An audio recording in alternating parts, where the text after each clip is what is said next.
Hi,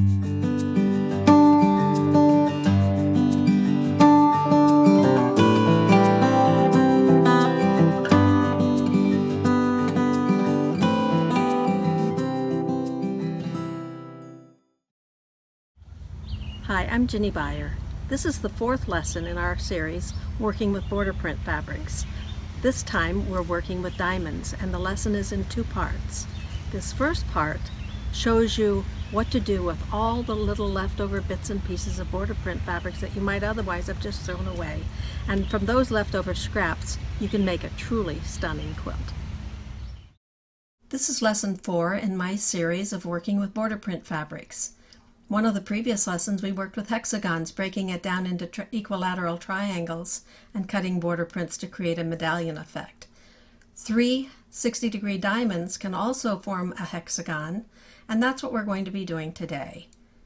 You can put a light source, and you can then make your fabric closest to the light source light, the next one medium, and the next one dark. And these can come together one after the other to create a wonderful overall baby blocks effect. Now you see you must orient the pieces so that the darks are always the same orientation, the mediums are another orientation, and the lights are all the same orientation as well. And these can be all different fabrics as long as any one light fabric is just lighter than the pieces surrounding it, and that's your clue. So we can take this baby block, and instead of printed fabric that we might normally use or solid colors, you can use leftover bits and pieces of border print fabrics, putting a dark on one side, medium on the other, and light across the top. And you'll notice how these 3 diamonds are oriented so that they rotate around a central point where the stripes are all following each other, going the same direction.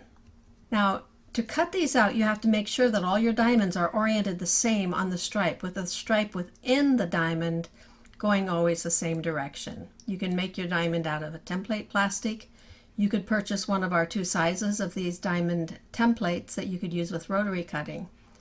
You can later fill in the edges of your piece with our finishing templates.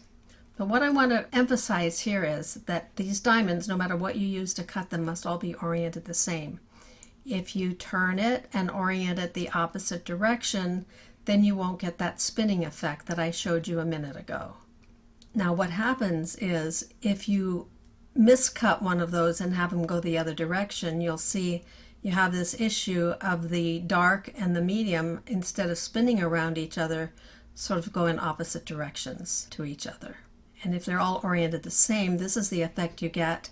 But if one of them is cut the other way, you see you get this line where the lines of the 2 pieces coming together don't line up, and I just don't think that's quite as attractive. So I always try to keep them always cut in the same direction. But the nice thing about this is you don't have to worry about mirror imaging. You just cut your diamonds from any part of your border print leftover pieces. Now I like to put these together not in individual units of cubes, but as a larger unit. That way I can work with getting a balance of color, size of print, brightness and darkness within one unit. And if you're satisfied with each unit, then they will all come together in the end. So this unit, within the unit, I have 4 darks, 4 mediums, and 4 lights. And you'll see they're always oriented in the same direction. Now there's a star inside the middle of this. And that's how I like to piece this. You'll wonder, well, how do I sew all of that together? Well, this is how. You take the star, and you'll see within that star you've got the 2 darks, 2 mediums, and 2 lights. And you'll sew half stars together. So 3 diamonds together to form the first half and 3 diamonds together to form the second half, making sure that the orientation of the diamonds is following your guide of where you'll always have the darks, mediums, and lights. Then I sew the 2 halves together to form the star, and you fill in with diamonds around the outer edge with light, medium, dark, light, medium, dark.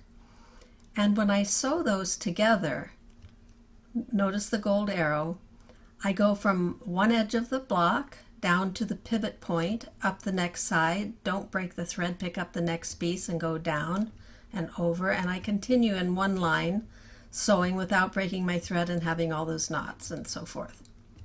This is an excellent learn how to hand piecing project, but a lot of people do it by machine as well.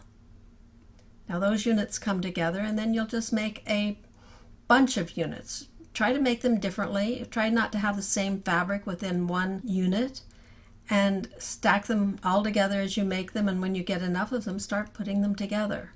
And then you'll see when they come together, instead of an individual unit, you're going to see tumbling blocks. And here's what it looks like with those edging templates filling in the side edges when it's all done. You could add a border if you like. This is border blocks. We do have the pattern on our website, as well as kits that you can buy that are already sorted with the fabrics. But it's a lot of fun just to use your scraps too. This is another variation on it made by one of our staffers, Nancy, who used reds, browns, and light colors.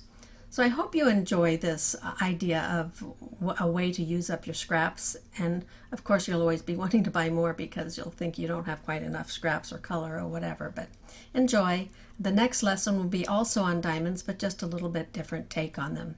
See you then.